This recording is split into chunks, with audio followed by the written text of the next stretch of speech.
Olá, alunos do primeiro ano, tudo bem com vocês? Espero que sim. Vamos iniciar a semana 2 do PET volume 7 de língua portuguesa. Mas antes de iniciarmos, quero pedir que vocês se inscrevam no meu canal. Desde já, meu muito obrigada. Então vamos lá. O eixo temático: compreensão e produção de textos. Tópico: domínio discursivo, objetivo da interação textual e função sociocomunicativa do gênero. Habilidade: relacionar tópicos discursivos, valores e sentidos veiculados por um texto a seu contexto de produção, de circulação e de recepção. Conteúdos relacionados: valorizar a leitura literária como forma de compreensão do mundo e de si mesmo. Caracterizar, a partir da leitura de textos literários, formas de representação do imaginário brasileiro. Interdisciplinaridade: linguagens e suas tecnologias e ciências humanas e sociais. Então vamos às atividades. Oi, gente, como vocês estão? Na última semana começamos a falar sobre algumas questões pertinentes à nossa vida escolar e estudamos sobre o gênero relato pessoal. Vimos suas características e a estrutura ideal para sua produção. Além disso, analisamos alguns trechos do livro Ler, Escrever e Fazer Conta de Cabeça, de Bartolomeu Campos de Queiroz. Agora vamos conhecer um pouquinho mais sobre esta obra. O livro Ler, Escrever e Fazer Conta de Cabeça foi escrito por Bartolomeu Campos de Queiroz e seu primeiro lançamento é de 1996. Na narrativa, o narrador-personagem conta suas experiências na escola, o que se entrelaça ao seu processo de crescimento e amadurecimento. A história mostra alegrias, tristezas e problemas vividos pelo personagem. Algo que chama muita atenção na história é a relação do garoto, narrador-personagem, com a sua professora. Vamos ler um trecho da história e responder algumas questões.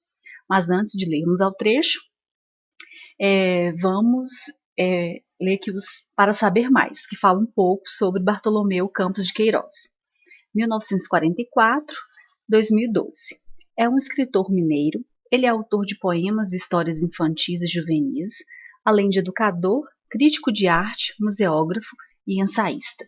Seu primeiro livro, O Peixe e o Pássaro, foi lançado em 1971, ano que o autor volta para o Brasil, já que morava na França. Ele atuou como assessor especial da Secretaria de Educação do Estado de Minas Gerais e foi presidente da Fundação Clóvis Salgado, Palácio das Artes. O premiado autor de livros infanto-juvenis faleceu em 16 de janeiro de 2012, na cidade de Belo Horizonte, em decorrência de insuficiência renal. Então, um pouquinho, sobre o Bartolomeu Campos de Queiroz. E agora vamos, ao trecho da história, Ler, Escrever e Fazer Conta de Cabeça. A professora gostava de vestido branco, como os anjos de maio. Carregava sempre um lenço dobrado dentro do livro de chamada ou preso no cinto para limpar as mãos, depois de escrever no quadro negro. Paninho bordado com flores, pássaros, borboletas. Ela passava o exercício e, de mesa em mesa, ia corrigindo. Um cheiro de limpeza coloria o ar quando ela passava. Sua letra, como era bem desenhada, amarradinha uma na outra. Ninguém tinha maior paciência, melhor sabedoria, mais encanto. E todos gostavam de aprender primeiro para fazê-la feliz. Eu, como já sabia ler um pouco, fingia não saber e aprendia outra vez. Na hora da chamada, o silêncio ficava mais vazio e o coração quase parado, esperando a vez de responder presente. Cada um se levantava em ordem alfabética e com voz alta, clara, vaidosa, marcava sua presença e recebia uma bolinha azul na frente do nome. Ela chamava o nome por completo, com o pedaço da mãe e o pedaço do pai. Queria ter mais nome para ela me chamar por mais tempo. O giz em sua mão mais parecia um pedaço de varinha mágica de fada explicando os mistérios. E se economizava o quadro para caber todo o ponto. Nós também aproveitamos bem as margens do caderno, escrevendo nas beiradinhas das folhas. Não acertando os deveres, Dona Maria elogiava a letra, o raciocínio, o capricho, o aproveitamento do caderno. A gente era educado para saber ser com orgulho. Assim, a nota baixa não trazia tanta tristeza. Nas aulas de poesia, Dona Maria caprichava. Abria o caderno e não só lia os poemas, mas escrevia fundo em nossos pensamentos as ideias mais eternas. Ninguém suspirava com medo da poesia ir embora. Olavo Bilac, Gabriela Mistral, Alvarenga Peixoto e Toque Toque Tamanquinhos. Outras vezes declarava poemas de um poeta chamado Anônimo. Ele escrevia sobre tudo, mas a professora não falava de onde vinha nem onde tinha nascido. E a poesia ficava mais indecifrável. Então, um trecho aí, né, do texto. E aí, número 1. Você acha que o narrador tinha uma relação de admiração pela professora? Justifique sua resposta com elementos do texto. Na minha concepção, sim, né? E alguns trechos do texto deixa bem claro o carinho, né, a admiração que ele tinha pela professora. Aqui, ó, ninguém tinha maior paciência, melhor sabedoria, mais encanto. Todos gostavam de aprender primeiro para fazê-la feliz. Eu, como já sabia ler um pouco, fingia não saber e aprendi outra vez. Que é uma forma de admiração que ele tinha pela professora. Número 2. Qual é o tema central do trecho lido? Assinale a opção correta. Então, vocês leiam novamente o texto e para vocês identificarem qual que é o tema central. Algumas opções aqui vão fazer parte do texto, mas qual que é o tema central? Vamos colocar aqui o mais importante. Letra A, o carinho da professora pela turma. Letra B, o amor de um aluno pela professora. Letra C, o ler, escrever e fazer conta de cabeça.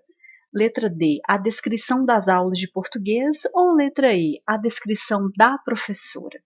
Então, vocês vão analisar, né, voltar ao texto, se for necessário, e ver qual que é das opções, qual opção que vai ser o tema central do trecho lido. Número 3. Por meio do trecho, e a poesia ficava mais indecifrável, é possível inferir, ou seja, é possível entender. Letra A. Para o narrador, o nome do autor dos poemas é fundamental para compreendê-los. É necessário que a gente saiba o nome do narrador para compreender o poema? Letra B. A professora lia poesias muito difíceis para seus alunos.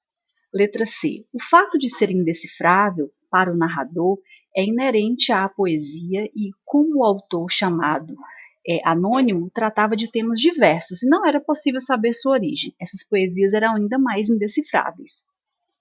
Então, por ser indecifrável, para o narrador era inerente, ou seja, era bom ler mesmo sendo indecifrável, o prazer da leitura, do passar para os alunos aquele mistério, né? Letra D. Ele não gostava das poesias do anônimo porque não as conseguia compreender. E aí, qual é a opção que a gente pode fazer uma inferência aí e a poesia ficava mais indecifrável? 4. Ao longo de nossa vida escolar, nos deparamos com professores e professoras que podem nos marcar de maneira especial. Relate sobre algum docente, docente, professor, que a marcou e diga as características dele ou dela, de que você mais gostava.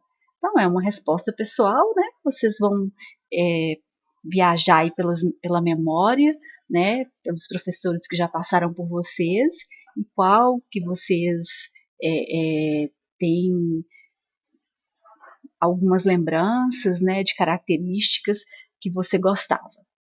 Então, terminamos, né? É isso, galera. Encerramos mais uma semana conhecendo melhor um belo exemplo de relato pessoal, que é a narrativa de Bartolomeu Campos de Queiroz. Espero você na próxima semana. Então, espero que vocês tenham gostado da videoaula. Fica aqui meu forte abraço e uma ótima semana.